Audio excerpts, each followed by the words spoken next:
Welcome to smart Salomi. Bigg Boss హౌస్లో Sunday Funday episode బాగా ఎంటర్టైనింగ్గానే సాగింది. ముఖ్యంగా విష్ణుప్రియ అయితే తన నెత్తి బ్రెయిన్ తింగరి డైలాగులతో నాగార్జున బాగా నవ్వించింది. ఇక డ్యాన్స్ పర్ఫార్మెన్స్ కూడా వీలున్నప్పుడల్లా కుమ్మేసింది.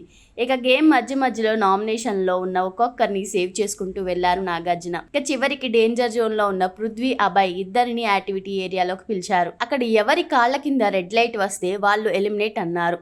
అందరూ ఊహించినట్లుగానే అభయ్ ఎలిమినేట్ కాగా పృథ్వీ సేవ్ అయ్యాడు. ఇక అభయ్ ఎలిమినేట్ అవడంతో సోనియా, నిఖిల్, సీత బాగా ఫీల్ అయ్యారు.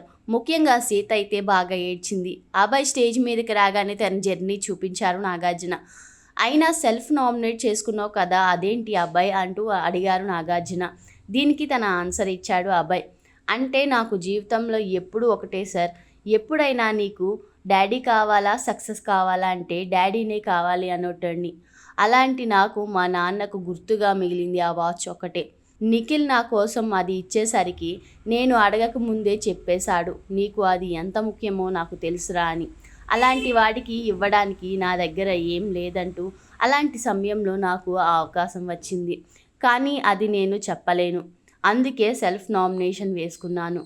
కానీ దీనివల్ల ఏం ఫీల్ కావడం లేదు. ఎందుకంటే నేను నా తప్పుల వల్ల బయటకు వచ్చాను, కానీ ఆ నిర్ణయం వల్ల కాదు అంటూ అభయ్ అన్నారు. తర్వాత హౌస్ మేట్స్లో ముగ్గురికి బ్లాక్ రోజ్, ముగ్గురికి రెడ్ రోజ్ ఇవ్వాలంటూ నాగార్జున చెప్పారు.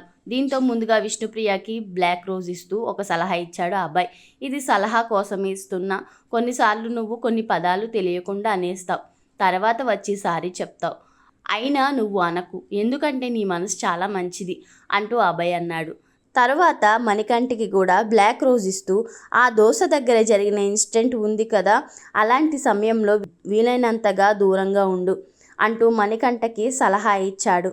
ఇక పృథ్వీకి మూడో బ్లాక్ రోజ్ ఇచ్చాడు అభయ్.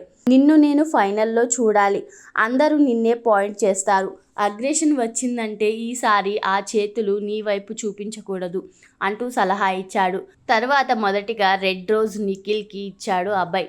డే 1 నేను హౌస్లోకి వచ్చినప్పుడు నిఖిల్ మీద ఒక అభిప్రాయం ఉండేది, వాడు ఇలా ఉంటాడు అలా ఉంటాడు అని. కానీ నేను అనుకున్న దానికి కంప్లీట్ ఆపోజిట్ అని వాడితో ట్రావెల్ చేశాకే తెలిసింది.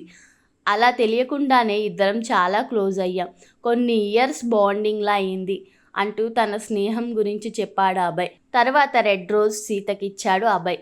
ఎందుకు ఏడుస్తున్నావు బేటా, బయటకు వచ్చినాక నేను ఉంటాగా, నువ్వు అన్నావు బయటకు వచ్చినాక కూడా అన్నా అనే పిలుస్తానని, నేను వెయిట్ చేస్తా నెక్స్ట్ ఇయర్ రాఖీ కట్టించుకోవడానికి అంటూ అబ్బాయి ఎమోషనల్ అయ్యాడు. తర్వాత ఒక రెడ్ రోజ్ ఇద్దరికి కలిపి ఇస్తా సార్ అంటూ సోనియాకి ఇచ్చాడు. ఏదైనా సోనియా హ్యాండిల్ చేసే విధానం నాకు ఇష్టం సార్, అంటే కేర్ తీసుకుంటే చాలా మంచిగా కేర్ తీసుకుంటుంది.